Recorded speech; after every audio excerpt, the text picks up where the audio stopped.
February in Adams County, southern Ohio, and the snow lies 2 feet deep over the bee yards along Scioto Brush Creek. 3 men walk between the drifts in their heavy coats, boots crunching, breath white in the cold.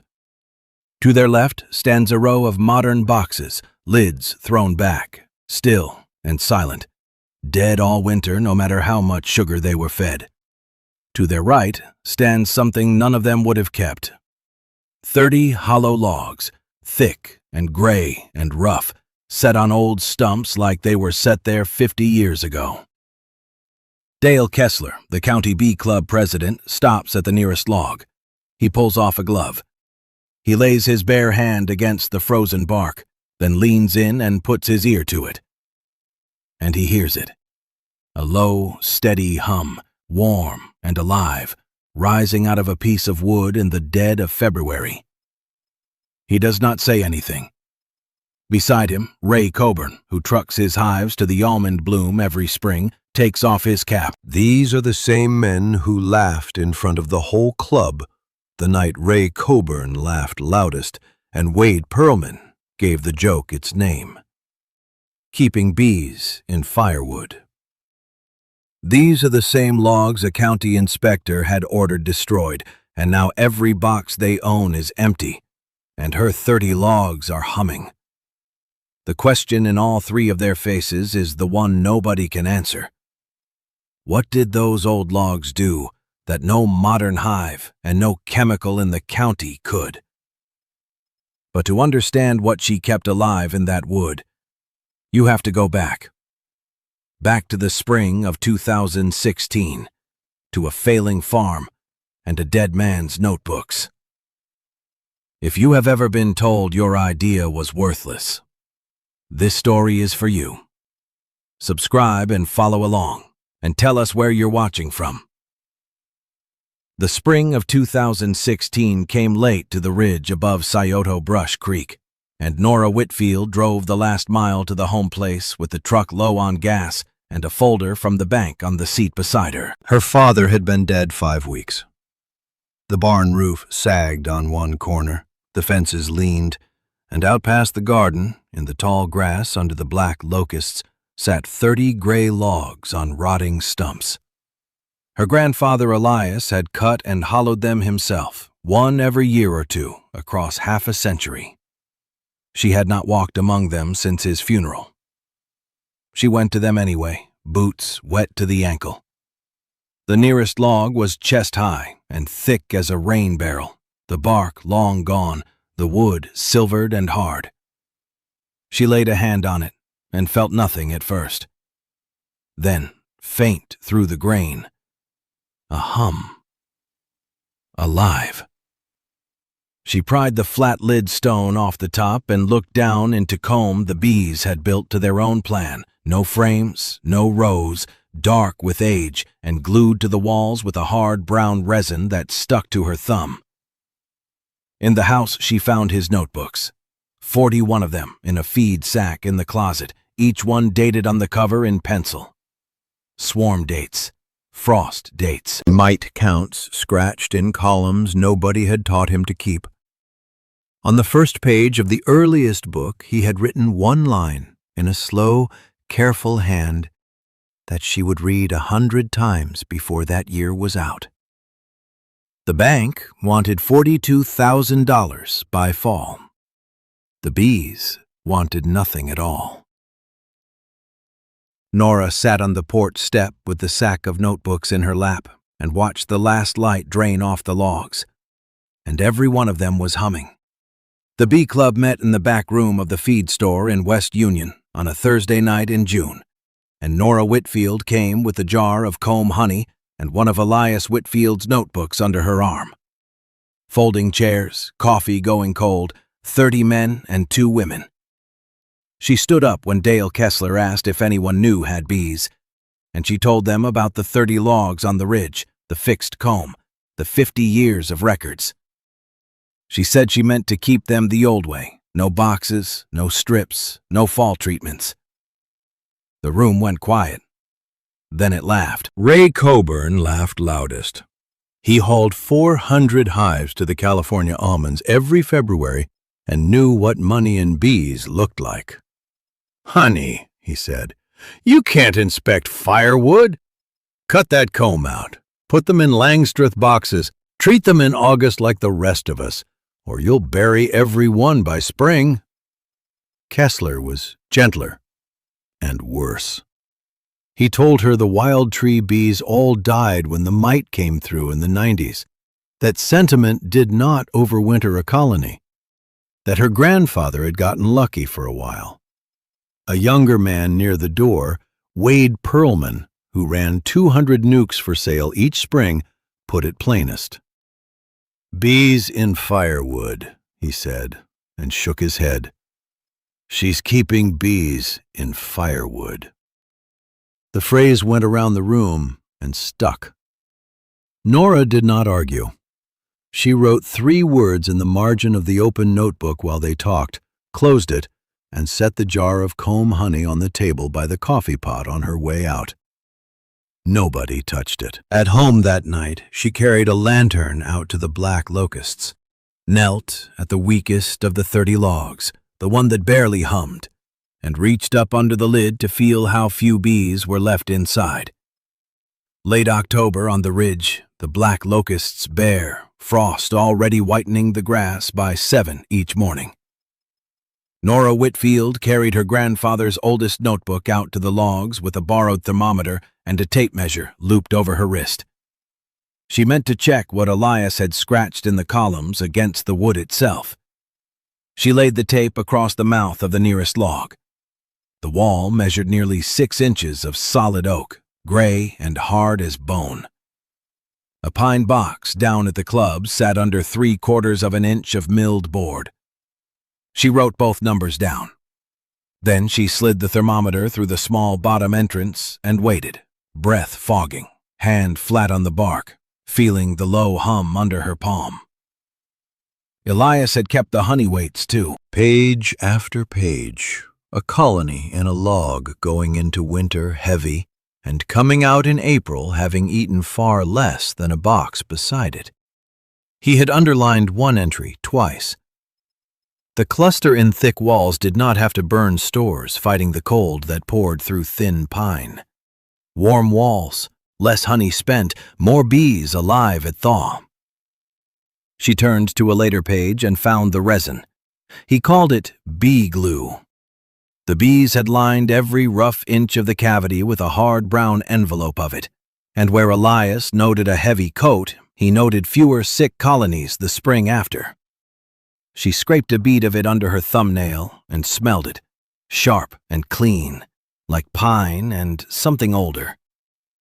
The thermometer, when she drew it out and read it against the frost, sat a full 15 degrees warmer than the air, in a piece of wood everyone told her to burn. Snow came early to the ridge that first winter, and by the second week of December, Nora Whitfield walked the row of logs at first light with a length of garden hose held to her ear like a stethoscope. She pressed the free end to the bark and listened. 28 of the 30 answered, a low, even roar. 2 gave nothing back. She marked those 2 with a chip of red chalk and let the snow bury them until the January thaw. When the warm day came, she lifted the lids on the silent ones.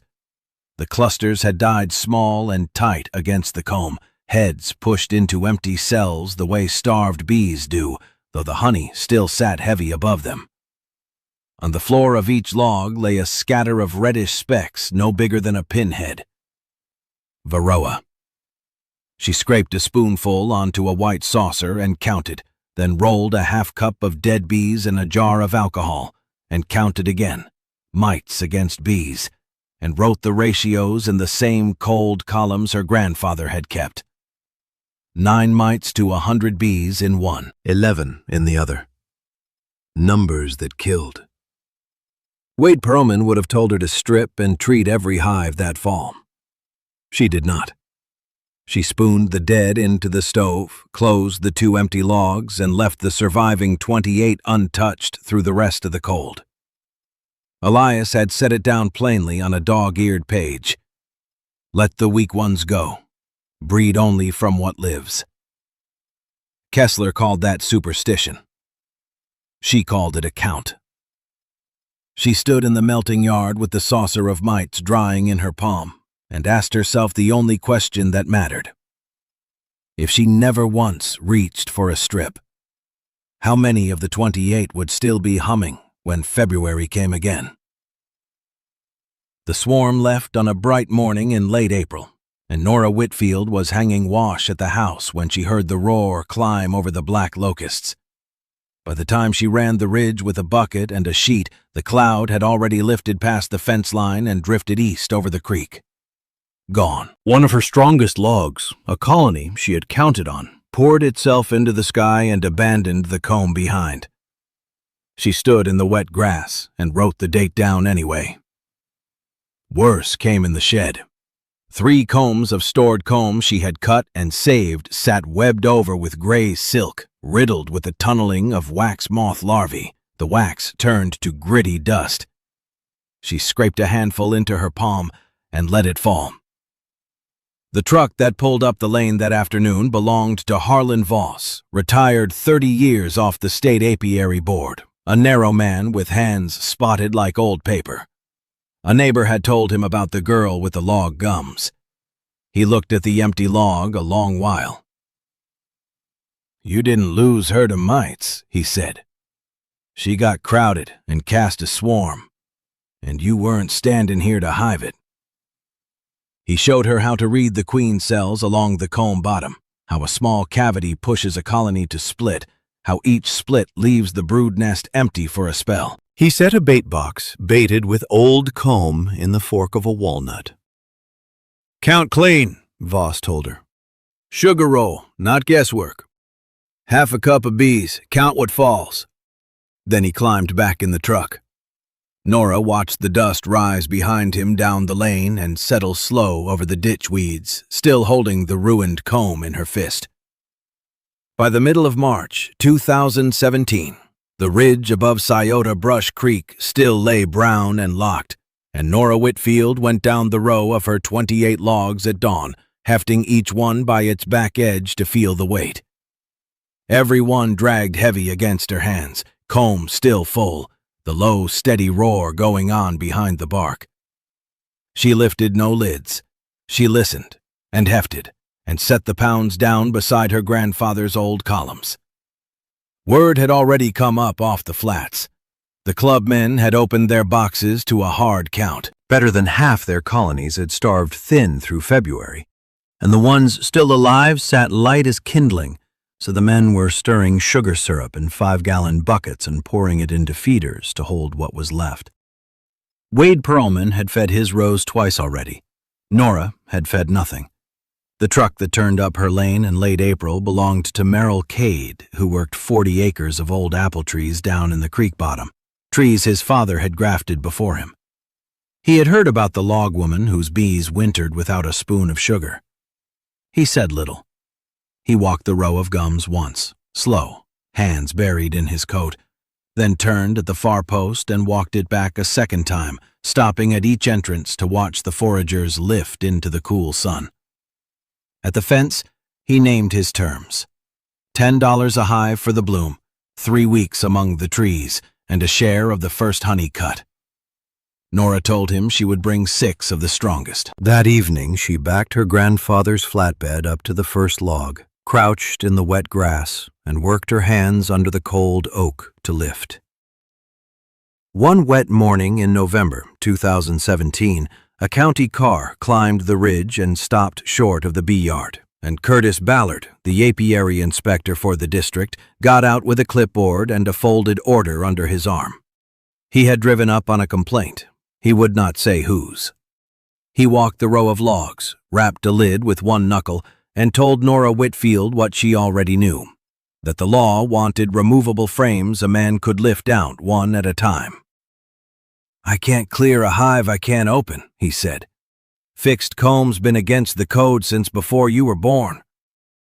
She asked him what he was hunting for.